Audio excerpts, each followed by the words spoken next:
Desde el principio de la humanidad, la Biblia dice que Dios creó al hombre a su imagen y semejanza. ¿Qué significa esto? Que Dios es espíritu. Cuando Dios envió a su Hijo hace 2000 años, Jesucristo, Él dijo claramente: mi Padre es espíritu y los que le adoran es necesario que en espíritu le adoren. Entonces Dios nos crea a su imagen y semejanza como seres espirituales. Esto es, nos crea con la facultad o la capacidad de poder relacionarnos con Él. Los changos, las jirafas, los hipopótamos, el reino animal no tienen ningún contacto, ni tampoco tienen la eternidad dentro de su alma. Dios nos creó diferentes de los seres humanos para que nosotros tuviésemos una conciencia de que no somos el resultado fortuito o accidental de la naturaleza, sino que tenemos una misión en esta vida y que Dios quiere que nosotros le conozcamos, le podamos adorar y le podamos servir. Esto es a través del espíritu original que Dios puso en el ser humano. Para concluir esta frase, podemos decir que somos un espíritu, tenemos un alma y vivimos dentro de un cuerpo.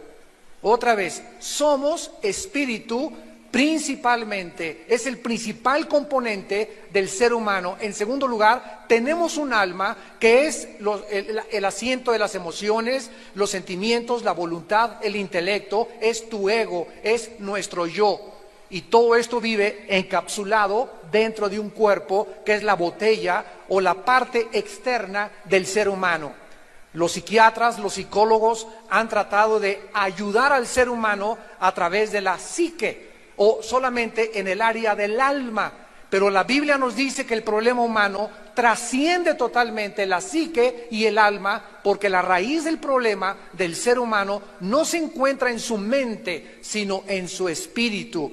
Y como ningún libro, ni el Ramayana, ni el Popo, ni los Vedas, ni el Tripitaka de Buda nos dicen quiénes somos, el ser humano anda vagando, repito, buscando de filosofías en filosofías, de gurús en gurús, para poder encontrar la respuesta a estos cuestionamientos. Pero la Biblia nos dice también que Dios creó al ser humano con libre albedrío. ¿Qué significa esto? Que no eres un robot. No fuimos creados con una cuerda para que adoráramos y le dijéramos a Dios: te amo, te amo, te amo, sino que Dios puso dentro de nosotros la capacidad para que nosotros eligiésemos, para que pudiésemos determinar nosotros entre el bien y entre el mal. Dios le dijo a Adán y Eva, a la primer pareja en el huerto del Edén: ustedes no son dioses, ustedes no son autónomos, ustedes tienen que depender de su Creador. Y les delimitó, puso una línea divisora que no podían atravesar, porque el ser humano ha confundido la libertad con el libertinaje. Una cosa es que seamos libres y otra cosa es que abusemos de esta libertad. Es precisamente el abuso de esta libertad lo que dio origen a la entrada de la maldad en el universo. ¿Qué cosa es la maldad? Tampoco nadie la puede definir más que la Biblia. La maldad es el abuso de la libertad de las criaturas que Dios creó. Dios nos pudo haber creado sin la capacidad de elegir, vuelvo a repetir, como robots, pero Dios quiso que nosotros pudiésemos determinar en la corta vida que tú tienes y en la corta vida que yo tengo, el cielo o el infierno, porque después de esta vida no lo acaba todo, como lo vamos más adelante a comprobar.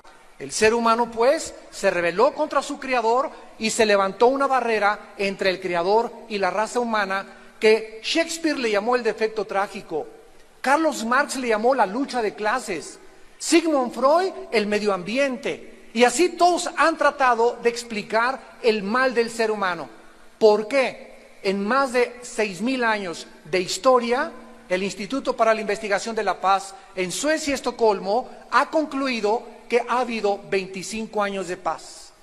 O sea, la historia del ser humano son historias de guerras continuas unos contra otros, blancos contra negros, negros contra blancos, anglosajones contra asiáticos, y así estamos en el siglo XXI al borde de una tercera guerra mundial. El ser humano tiene un problema bastante crónico, bastante grave, que todos quieren ignorar, que la Biblia le llama pecado. Y este pecado es la enfermedad es una maldición que tú traes y que yo traigo desde el principio de la creación, cuando el ser humano rechazó a Dios. En ese momento algo se levantó, repito, entre Dios y la criatura, que la Biblia le llama pecado. En otras palabras, morimos espiritualmente. La palabra muerte en la Biblia no significa cesar de existir. La palabra muerte en la Biblia significa simplemente separación. O sea, el ser humano en su espíritu se fundió el foco y nacimos con alma y con cuerpo, y estamos conscientes de nuestra vida biológica, de nuestra vida a través de los 5 sentidos, que son las 5 ventanas del alma. Pero el ser humano, por traer la imagen y semejanza de Dios en su corazón, el ser humano quiso entonces sustituir e inventar la manera de otra vez regresar a su Creador, de volver a establecer la comunicación con Dios a través de las religiones. ¿Qué cosas son pues las religiones? Todas, sin ninguna excepción, el intento humano de tratar de volver a comunicarse con su Creador a través de 2 medios, que son los 2 factores comunes denominadores de todas las religiones: las buenas obras y los sacrificios. Llámese el Islam, judaísmo, zoroastraísmo, la religión que tú me quieras nombrar, testigos de Jehová, mormones, que pare de sufrir, la secta de los unitarios, de los munis. Todas las religiones, damas y caballeros, se caracterizan porque todas enseñan que debemos hacer algo. Ve a tu religión a misa de 11 a 12, ve y ponte ceniza, cumple con esto, vete a la Meca, vete a la ciudad de Medina, haz peregrinaciones. Todas enseñan de diferentes formas obras y sacrificios. Vete de rodillas, golpéate la espalda para poder otra vez reintegrarte a tu Creador. Cuando Jesucristo bajó al mundo, se encontró con una mujer en el capítulo 4 del Evangelio de Juan. Y esta mujer, a esta chulis, le decían la prostituta. Llevaba 5 matrimonios. Y con el hombre con el cual estaba viviendo cuando se encuentra Jesucristo, era su amante. O sea, una mujer degradada moralmente. Pero eso sí, era una mujer muy religiosa. Se santiguaba, traía sus cosas personales religiosas, pero vivía una vida totalmente inmoral. Cuando Cristo se encuentra con esta mujer en Samaria, los samaritanos no se llevaban con los judíos. Había un abismo entre ellos, étnico, de prejuicios sociales, porque los samaritanos se cruzaron con otras personas que no eran judías y los judíos los despreciaban. Entonces Cristo, al atravesar por Samaria y detenerse a platicar con esta mujer, les causó un impacto total a toda la comunidad. Y dice la Biblia en el versículo 16, que Jesucristo, al encontrarse con esta mujer, le dice: llama a tu marido y ven acá. Cristo lo hizo de una forma deliberada, porque la mujer le responde: no tengo marido.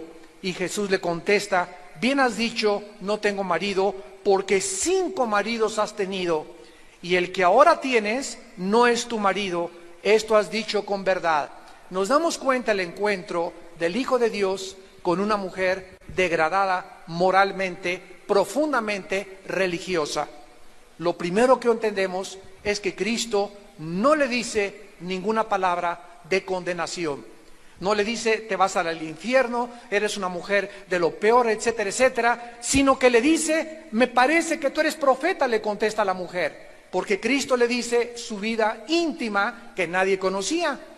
Y la mujer le contesta religiosamente: nuestros padres, versículo 20, adoraron en este monte, y ustedes dicen que en Jerusalén es el lugar donde se debe de adorar.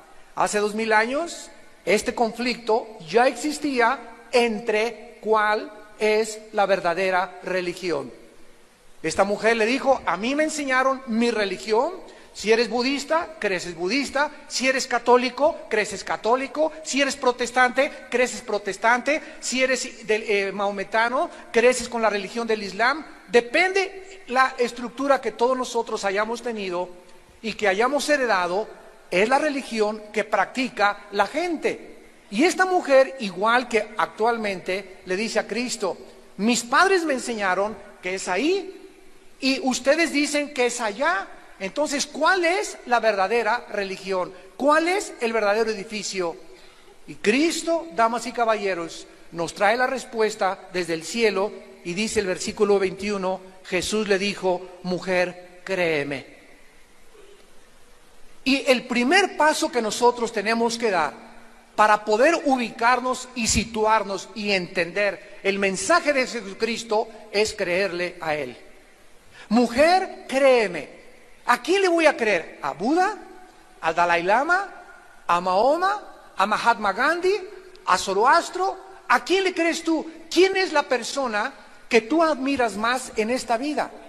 Cristo es tan impactante que celebramos dentro de algunos días su nacimiento. ¿Alguno de ustedes sabe cuándo nació Buda? ¿Se celebra el nacimiento de Mahatma Gandhi? ¿Se cierran los comercios, hasta los ateos tienen vacaciones? Y todo el mundo celebra la Navidad y nos embarga un espíritu de melancolía, un espíritu de adoración, como estos cantos navideños que oímos, que son lo más inspiracional que puede haber de adoración para Dios, donde todos, ¿de dónde nace esa costumbre de darnos regalos unos a otros? ¿De dónde nace? De las páginas de la Biblia. Porque Jesucristo dice: Dios amó de tal manera al mundo que nos dio a su Hijo Jesucristo, para que cualquiera de ustedes que en Él crea no se pierda, mas tenga la vida eterna. Dios se dio a sí mismo, nos regaló a su Hijo, y de ahí viene la costumbre de entre nosotros darnos regalos. Es el tiempo que recordamos que Dios nos dio a su Hijo Jesucristo. Pero no solamente eso, sino que Cristo es tan impactante que además de su nacimiento celebramos en Semana Santa su muerte y resurrección. Y hasta los ateos les dan Semana Santa. Y se cierran los comercios durante algunos días para celebrar la muerte y la pasión del Hijo de Dios. ¿De qué otro personaje, damas y caballeros, de qué otro personaje de la historia, dime tú, señor sociólogo, de dónde, señor antropólogo, se celebra el nacimiento y la muerte de un hombre casi a nivel mundial más que de la persona de Jesucristo? Pero no solamente nos quedamos ahí, sino que Cristo es tan impactante como un personaje en la historia, que la misma historia la contamos a partir de su nacimiento. Y ahora nos encontramos el día 16 de diciembre del año de 2006. ¿Desde cuándo estamos contando esta fecha de Cristo a nuestros días? Y de Cristo hacia atrás es antes de Cristo y después de Cristo. Una persona una vez en la televisión me dijo: yo tengo hasta dudas que Jesucristo haya existido. Y le dije: ¿qué fecha es su cumpleaños? Pues el 3 de mayo de no sé qué cosa. Y le dije: ¿y desde cuándo cumple usted su cumpleaños? Y me dice: después de Cristo. Es increíble cómo la gente puede hablar tantas sandeces cuando estamos marcados históricamente mediante el nacimiento y la muerte del Hijo de Dios. Entonces Cristo comienza diciéndole a la mujer: créeme. Y todos nosotros tenemos la misma oportunidad también. Yo, antes de ser cristiano, heredé la religión que todos hemos heredado, porque nos las han transmitido nuestros padres. Y recuerdo cuando una persona me dijo: Armando, si tú te vas al infierno, no le vas a decir a Dios, es que esta es la religión, porque tenemos la responsabilidad todos delante de Dios de buscar por nosotros mismos, porque Dios no tiene nietos, ni tiene sobrinos, tiene solamente hijos e hijas. Entonces yo tuve que venir a la Biblia, comenzar a examinar la Biblia a la luz de todas las filosofías y religiones que yo había estudiado: psicología, ciencias políticas, filosofía y letras, etcétera, etcétera, y convencerme que nadie ha hablado como este hombre y que la Biblia es inigualable. Nadie actualmente en el mundo puede atreverse a decir que hay un libro superior a la Biblia. Nadie, jamás en mis 28 años que tengo de predicar el Evangelio me he encontrado a ninguna persona, ni ateos, ni a comunistas, ni agnósticos, ni escépticos, que se atrevan a decir, te voy a presentar un libro que es mejor que la Biblia. Porque la Biblia es el único libro que tiene los registros históricos, científicos, genéticos, antropológicos, psicológicos, de literatura, de arte y de cualquier otra disciplina académica y genética que ningún otro volumen lo tiene.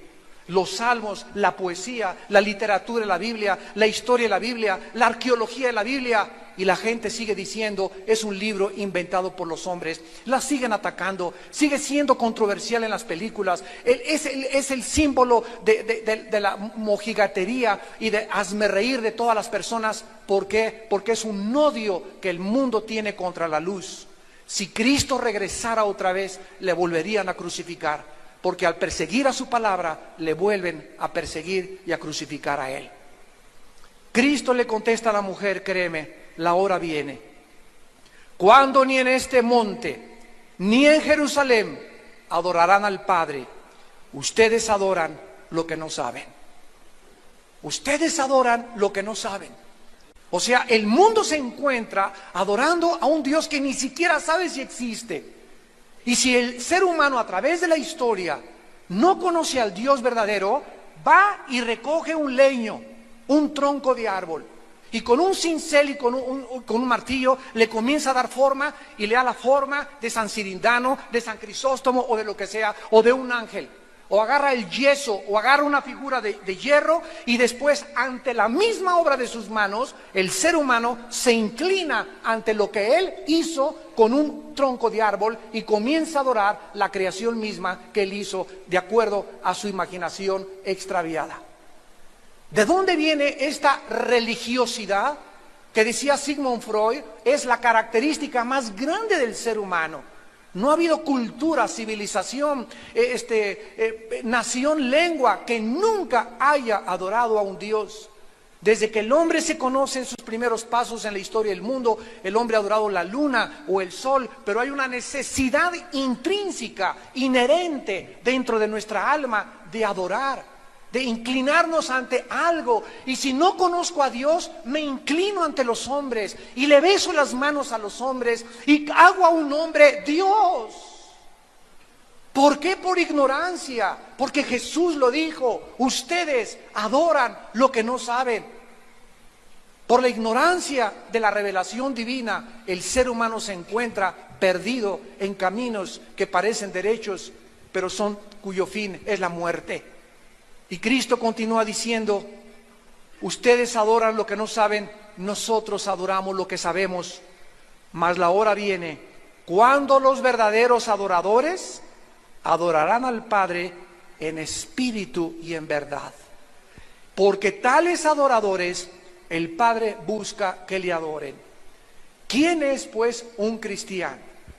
Un cristiano no es el que haya sido bautizado o el que vaya a una iglesia. Muchas veces hasta muchas personas hasta la Biblia traen, y nunca el diablo es más diabólico que con una Biblia debajo de la mano.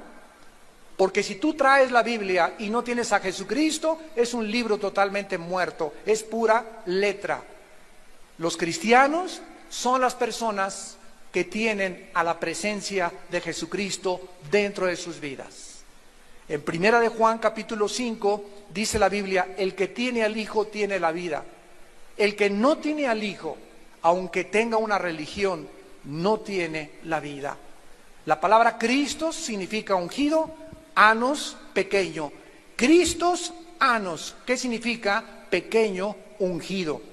Así que tú puedes profesar una religión, tú puedes haber heredado una religión, tú puedes ir a tu religión y sin embargo sentirte vacío. Como lo vamos a ver más adelante, la asociación que existe entre la religiosidad y la vaciedad del ser humano. Porque Dios no vino a mandarnos una nueva religión con Jesucristo. El cristianismo no es una religión, es una relación personal, viva, dinámica, orgánica, con un hombre que se llama Jesucristo. Yo en esta mañana no te estoy invitando a que vengas a una nueva religión. Te estoy invitando a que vengas a un hombre llamado Jesús. porque en Él se encuentran todos los tesoros de la sabiduría y del conocimiento. Más adelante el apóstol Pablo, en el libro de los Hechos, capítulo 17, se encontraba en la cuna de la filosofía griega. En los tiempos del apóstol Pablo había un gran filósofo llamado Zenón, y tenían dos escuelas o dos corrientes que se derivaban de Zenón, que eran los estoicos y los epicúreos.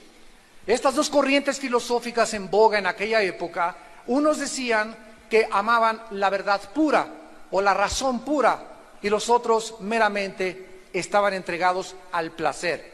Bueno, los griegos en aquella época, que amaban la filosofía, amaban la meditación y amaban todas las corrientes nuevas que pudieran existir, invitaron al apóstol Pablo a una colina que se llamaba en Atenas el Areópago, y le dijeron: a ver, ven tú, palabradero, ven a decirnos cuál es tu rollo, como decimos vulgarmente en el siglo XXI. A ver, cuáles son tus pensamientos, cuál es tu perspectiva del universo, tú quién crees que sea Dios, quién crees que sea la religión. Y el apóstol Pablo, en Hechos 17, versículo 22, Pablo, puesto en pie en medio del Areópago, les dijo a los griegos: varones atenienses, en todo observo que son muy religiosos. Pablo les llama a los griegos religiosos. Y dice la Biblia en el versículo 23, porque pasando y mirando vuestros santuarios, hallé también un altar en el cual estaba la inscripción: al Dios no conocido, al que ustedes adoran sin conocerle, es a quien yo les anuncio. Los griegos tenían una estatua grandísima que decía: al Dios no conocido. Por lo menos eran honestos intelectualmente. Estamos tratando de saber por qué existe en nosotros, decían los griegos, algo que trasciende, como llegaron a la conclusión: Dios me creó, y Dios existo, luego vivo, luego tiene que haber una causa. Esta causa no puede estar dentro de mí, tiene que estar fuera de mí, tiene que trascender de mí. Esta causa es Dios. Los griegos, damas y caballeros, hace 22, 23 siglos creían en Dios. Y el siglo XX pasado es el siglo que más se ha caracterizado por el ateísmo. Y surgió Carlos Marx, surgió Sigmund Freud, que eran ateos todos, surgió Friedrich Nietzsche, surgió Carlos Sagan, surgió Jean-Paul Sartre, surgió Ingersoll. Nunca en la historia ha habido más ateos que en el siglo XX. Pero es el siglo, además, donde más sangre se ha derramado, 2 guerras mundiales y más de 350 revoluciones y golpes de Estado. Pero eso sí, es el siglo donde más descubrimientos científicos y más avances tecnológicos el ser humano tuvo. ¿Qué nos habla esto? Que el ser humano, cuando tiene conocimiento, se vuelve arrogante, te vuelves orgulloso. Crees que en ti está la respuesta, crees que el mundo tiene respuestas, crees que no tienes que tomar en cuenta a Dios. Habiendo conocido a Dios, no le reconoces como a Dios ni le das gracias. Te envaneces en tus razonamientos y tu negro corazón está en tinieblas. Y esta es la razón por la cual andas vagando de mujer en mujer, en el sexo, en las drogas, en el alcohol, en diferentes, buscando en los deportes, buscando en la popularidad, en la fama, una diputación, una senaduría, un puesto político. Y el ser humano sigue vacío porque no fuimos creados para este mundo. Solamente Dios nos puede llenar en la persona de su Hijo Jesucristo. Pablo continúa diciéndoles: yo les anuncio al que ustedes no conocen, y vean ustedes lo que la Biblia dijo hace 2000 años del Dios verdadero, el Dios de la Biblia, el único y verdadero Dios, el Dios que hizo el mundo y todas las cosas que en él hay, siendo Señor del cielo y de la tierra, no habita en templos hechos por manos humanas. El Dios de la Biblia no se le puede confinar a un edificio de yeso, de cemento o de cartón. Yo recuerdo todavía cuando mi abuela materna nos llevaba a nuestra iglesia, y al llegar a la iglesia, éramos niños, a pellizco nos llevaban, ¿verdad?, en aquel tiempo, y entrábamos y me decía: shh, aquí está Dios. Y al entrar a la iglesia, Ahí sí nadie podía decir nada, todo un ambiente de meditación, de recogimiento, y al salir de la iglesia, ¡viva Zapata! O sea, solamente teníamos ganas de orar, ¿y a dónde íbamos? No oraba en Chapultepec, ni oraba junto a mi cama, teníamos que ir a la iglesia, y ahí había reclinatorios para arrodillarnos, porque nos enseñaron de que ahí estaba Dios, en la iglesia, y la Biblia dice lo contrario. Damas y caballeros, dice Jesús, créanme, a mí, no a tu abuelita.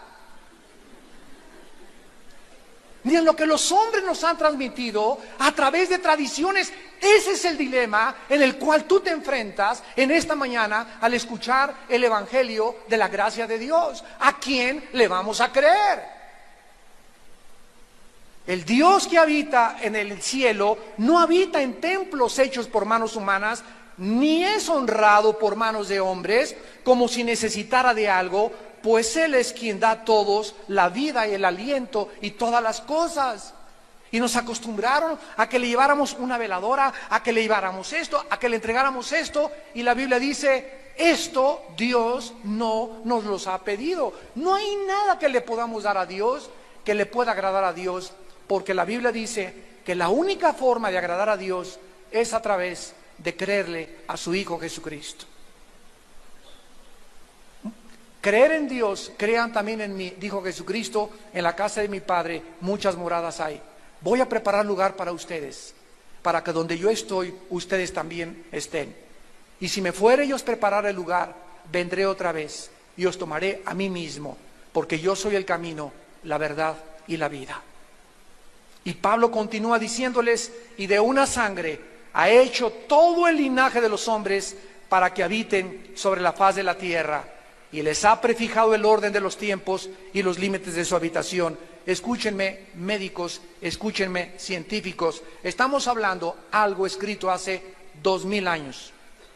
La Biblia nos muestra claramente que antes de que se descubriera la circulación de la sangre, antes de que se descubriera la proliferación bacteriológica, de cuando un niño se hace pipí, cuando hay excremento, hay bacterias que puedes respirar y puedes hasta salmonelas adquirirlas respirando. Miles de años antes, la Biblia nos hablaba que la sangre era la vida del cuerpo humano.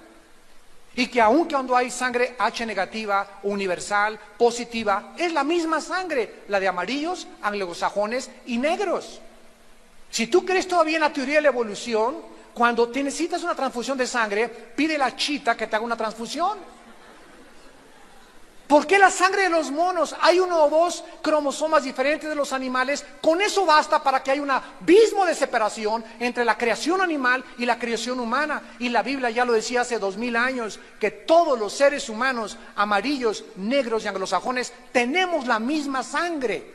Somos el mismo linaje. No hay una raza subhumana, somos humanos. No hay raza de negros, raza de amarillos, somos raza humana. No son 3 razas, somos una sola raza. Y les ha prefijado el orden de los tiempos y los límites de su habitación. En 1969 se intentó llegar a la Luna. Y no hemos pasado de la Luna. Andamos haciendo pininos en Marte y mandando sondas, etcétera, etcétera. Y ahora hasta hemos llegado al colmo de planear ya para el año, dentro de 15, 20 años, las lunas de miel en la Luna. ¿Quién se quiere ir a la luna de miel? Oye, Cancún, Puerto Vallarta está 1000 veces mejor que la Luna. Allá a lo mejor se divorcian en la Luna.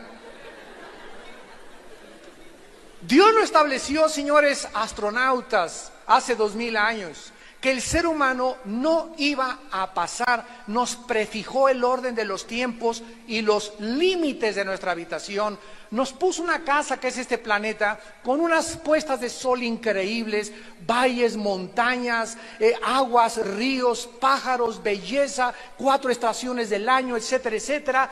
¿Por qué nos queremos salir arriba y por qué queremos sumergirnos a una Atlántida, inventar una ciudad y meternos ahí cuando tenemos un planeta que en el sistema solar es absolutamente inigualable? Porque el hombre nunca está conforme con lo que tiene. Y esta inconformidad, ¿de qué te habla? De que no estás satisfecho. Ya tienes una esposa guapa, quieres 3 Miss de América.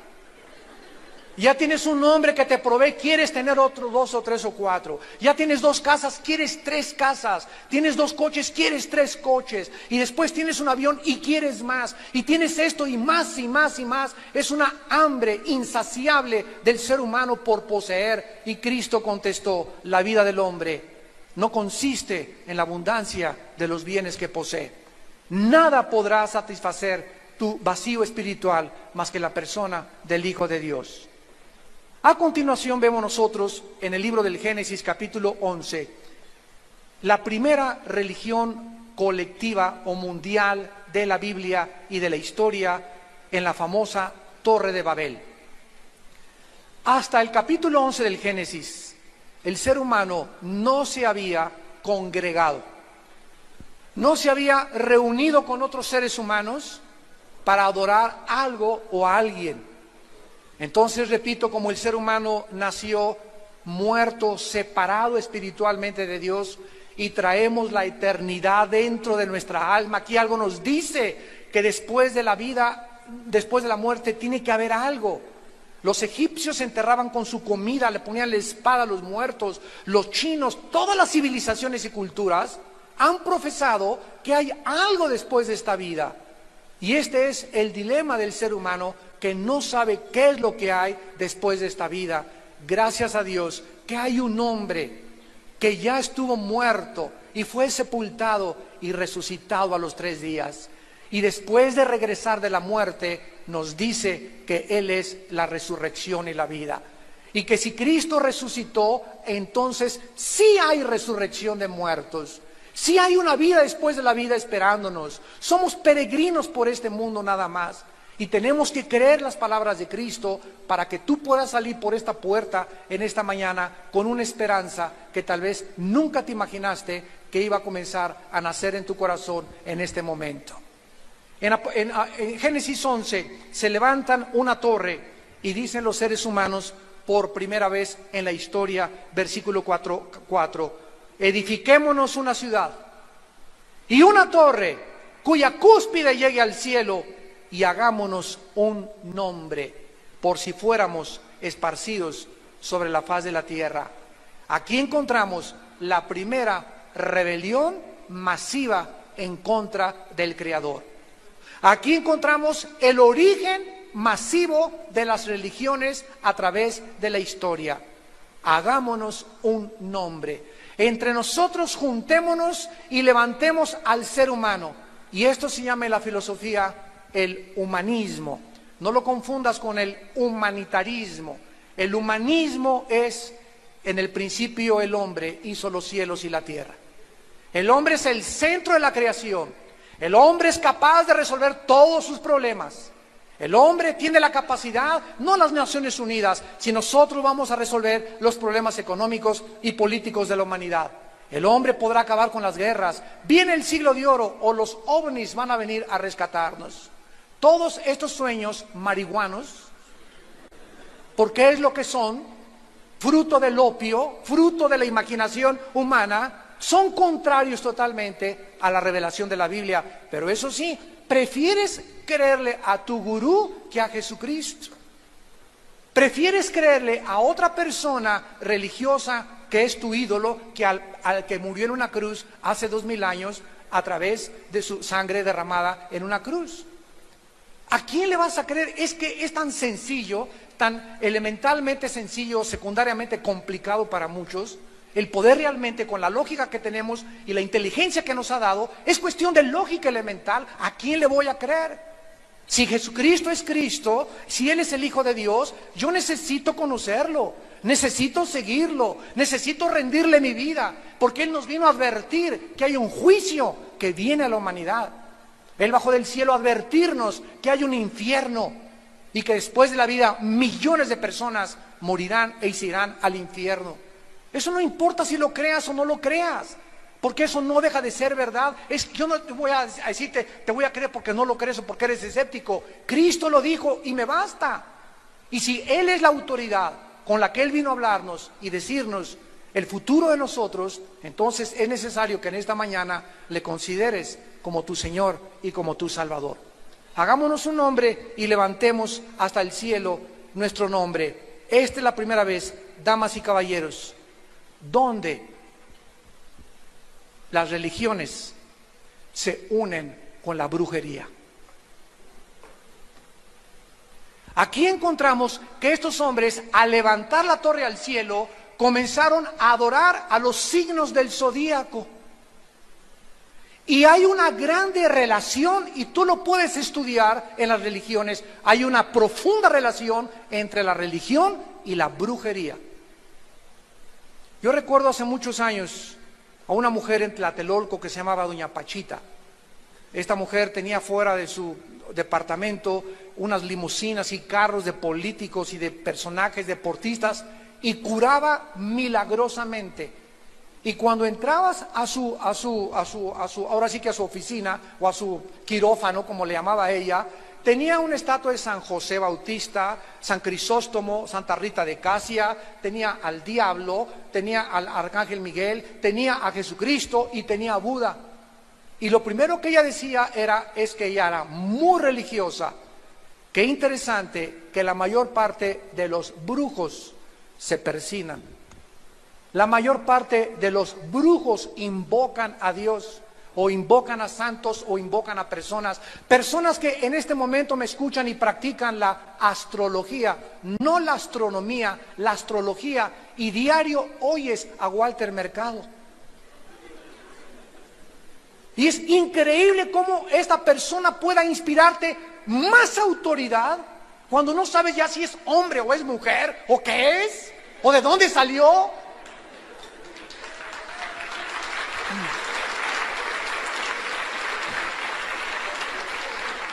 Damas y caballeros, ¿de qué nos habla esto? ¿De qué nos habla esto? Al grado de estupidez a la que el ser humano ha llegado intelectualmente. Es increíble. Personas cultas, personas estudiadas.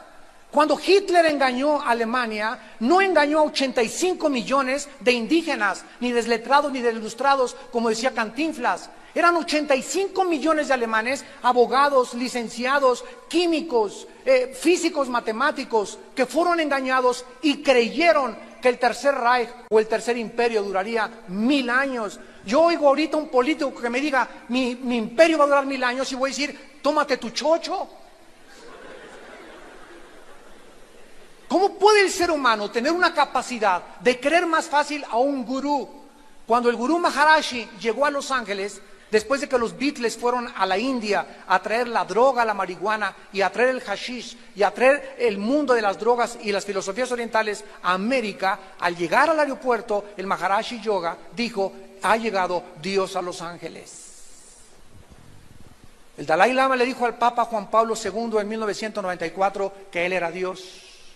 Yo me acuerdo en aquella época le mandé un correo y le dije, si usted es Dios, señor Dalai Lama, por favor díganos cuándo va usted a morir y cuándo va usted a resucitar. Porque solo ha habido un hombre en la historia que ha dicho, yo voy a morir a los 3 días y a los 3 días voy a resucitar. Anunció con anticipación que él iba a morir y resucitó para demostrarnos que él es la vida eterna.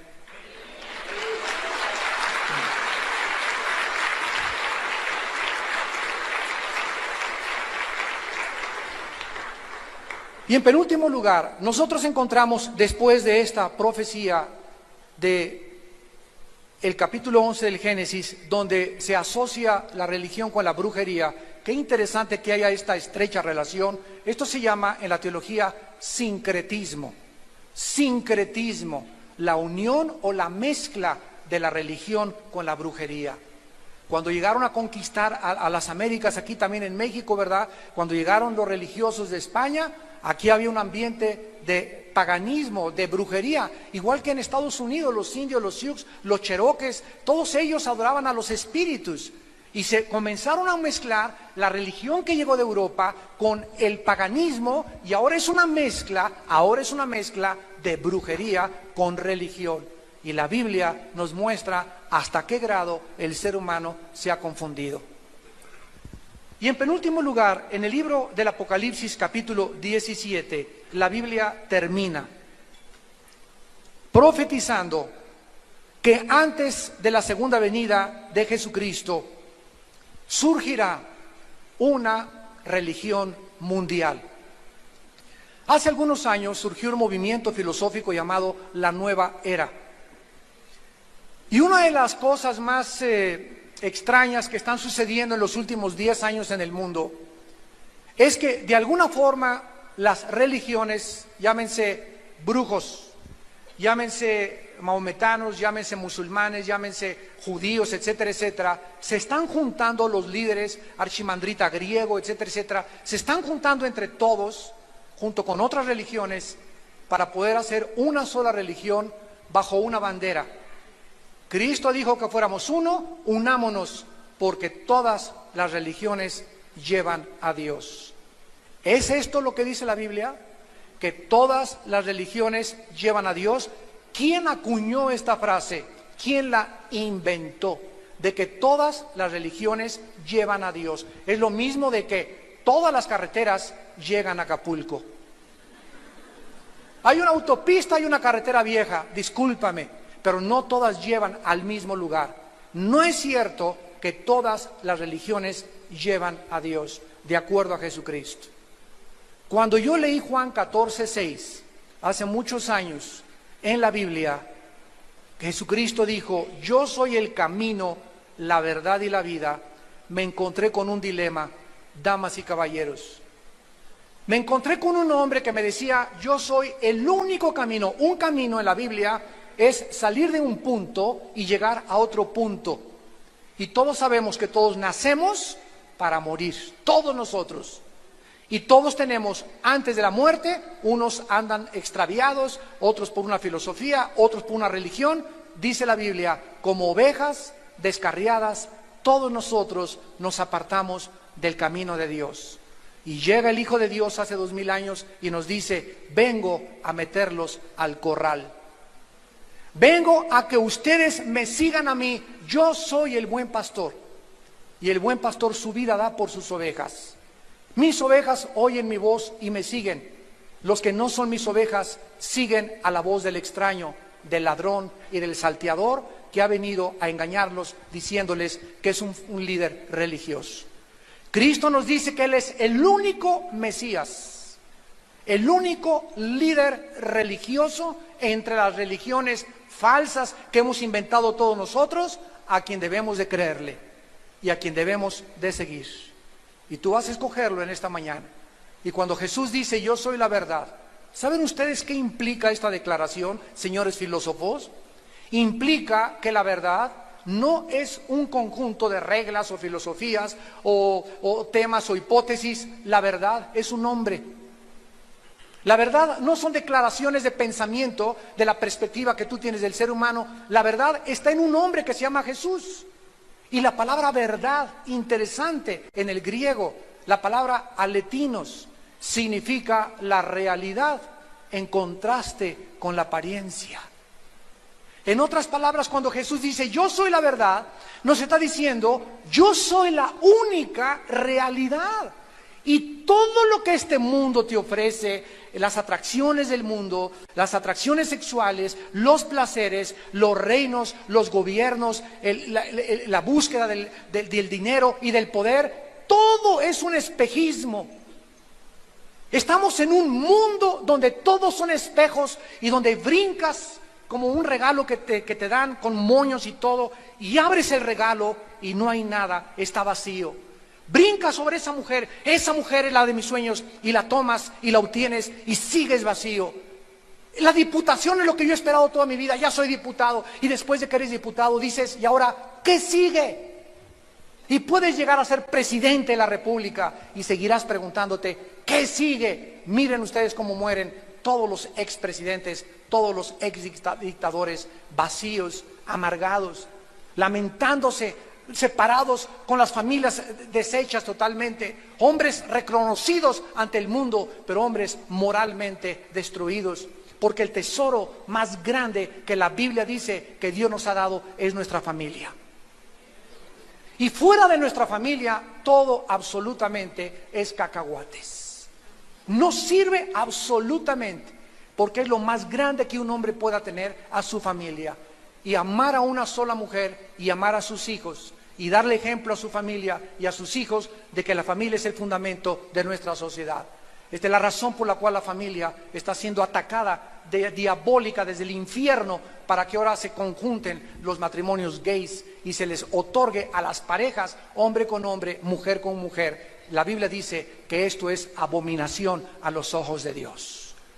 Y en Apocalipsis 17, la Biblia se termina mostrándonos a una religión simbolizada por una mujer. ¿Por qué representa esta mujer a un sistema religioso? Porque en la Biblia las relaciones sexuales y la unión entre un hombre y una mujer es el símbolo y la representación más grande de Cristo y su iglesia. Si queremos saber cómo es la unión entre Dios y el ser humano, el matrimonio es el ejemplo más grande de la relación entre Dios y el ser humano. Cuando una mujer se va con otro hombre que no es su esposo, ¿cómo se llama en nuestra sociedad? Adulterio. Cuando un hombre se va con una mujer que no es su esposa, se le llama adulterio. Y cuando un cristiano o cuando el ser humano se aparta del verdadero Dios y se va tras dioses ajenos, en la Biblia se le llama adulterio espiritual. Entonces, así como hay adulterio físico, hay adulterio en la Biblia espiritual. Y comienza el Apocalipsis 17 diciendo estas palabras: vino uno de los 7 ángeles que tenía las 7 copas y habló conmigo diciéndome: ven y te mostraré la sentencia contra la gran ramera, la que está sentada sobre muchas aguas. Versículo 18. La Biblia nos interpreta y nos dice quién es esta mujer. La mujer que has visto es la gran ciudad que reina sobre los reyes de la tierra. Entonces tenemos aquí a un sistema religioso asentado sobre una ciudad. Esta ciudad se va a convertir en el centro de la adoración mundial. Y la Biblia, interesantemente, nos muestra que Irak, que acaba de resurgir en la década de los 90, antes de los 90, hicieron una encuesta en Estados Unidos a los estudiantes de universidad, ¿dónde estaba Irak? Y contestaron que junto a Chalma. Que a un lado de las Islas Malvinas. Pero de los 90 de la guerra del Golfo Pérsico a nuestros días, Irak volvió a resurgir y ahorita todavía todos los días encabeza todos los periódicos. Y es interesante que la Biblia nos muestre que Irak, que era la Babilonia antigua, donde se levantó la Torre de Babel, antes de que venga Cristo, volvería a ocupar un lugar preeminente en el escenario mundial de las naciones. Y esta gran ramera que representa esta ciudad, dice el versículo 2, los reyes de la tierra han fornicado con ella y se han embriagado con el vino de su fornicación.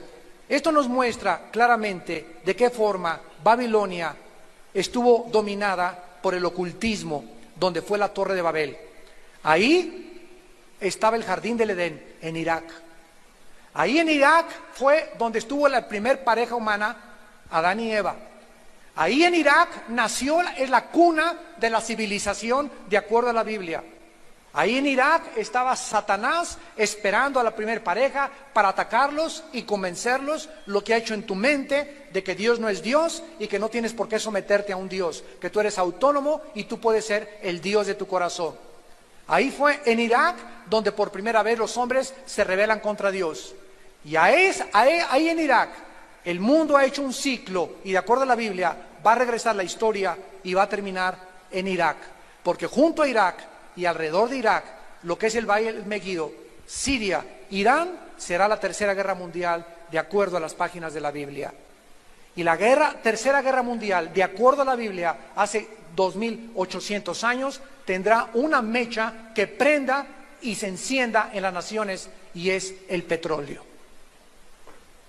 Porque en el Medio Oriente se encuentra, esto es interesante y no es coincidencia, más del 65% de las reservas petroleras del mundo entero.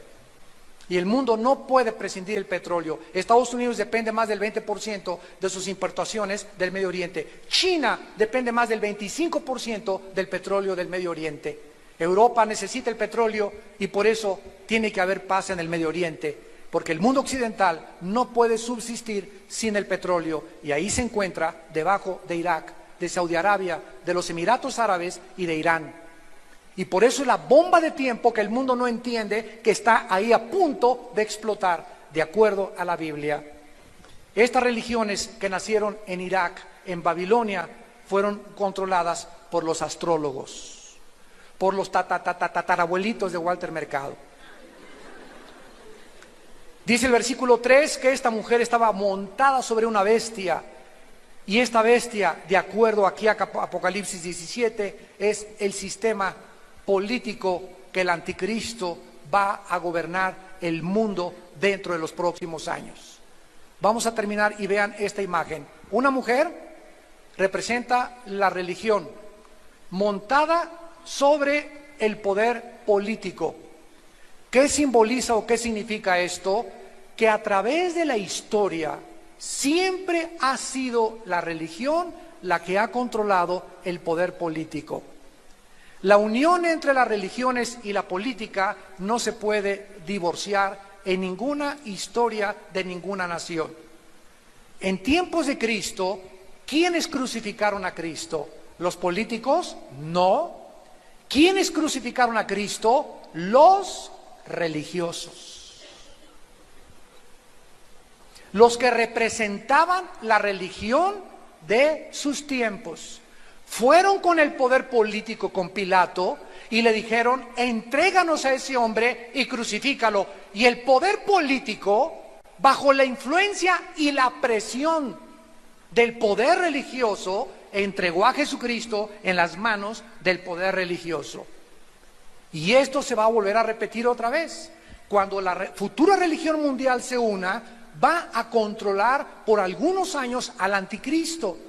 Y va a tratar de dominar la religión al poder político otra vez. Pero más adelante dice que el poder político se va a deshacer del poder religioso. Y entonces lo que siempre ha sucedido, cuando el poder político obtiene de la religión lo que a sus intereses le conviene, ya no los necesitan ni tampoco los vuelven a usar. Porque es la forma de llegar al poder, a través del poder religioso. Qué dura palabra es esta de oír, pero es la palabra de Dios. Y muchos de ustedes que tienen oídos, oigan, porque nos acercamos a pasos acrecentados y con una rapidez vertiginosa, damas y caballeros, al juicio de este mundo. La Biblia dice que Dios te ama, pero hay una barrera entre tú y Dios que se llama el pecado. Y ese pecado tú tratas de limpiar tu conciencia con tu religión, pero tú sabes en tu conciencia que no tienes paz, que te sigue atormentando los abortos que tuviste. Tal vez asesinaste en el pasado, tal vez enterraste a tu abuelita en el jardín de tu casa, tal vez mataste a tus hijos en el pasado, tal vez llevas 5 divorcios o 7 divorcios. ¿Saben ustedes que Jesucristo nos vino a traer buenas noticias? ¿Y saben cuál es el mensaje de Jesucristo? He venido a buscar a los enfermos, no a los que no tienen necesidad de médico. Y si tus pecados fueran tan negros como el carbón, bajo mi sangre volverán a resplandecer como la nieve. En la sangre de Cristo hay perdón de pecados. Dios manda a su Hijo con un mensaje de advertencia porque viene el juicio. Y el mensaje es: arrepiéntete de tus pecados. Cambia tu manera de pensar respecto a la vida, respecto a Dios, respecto a tu familia. Tienes que transformarte en una nueva criatura, y eso tu religión no lo va a poder lograr, solo la persona del Hijo de Dios. Si tú le das cabida en tu corazón en esta mañana, si tú le abres tu vida, si lo invitas a tu matrimonio, a tu familia, con tus hijos, porque solo Él tiene el poder de transformar y cambiar nuestra vida en una vida nueva.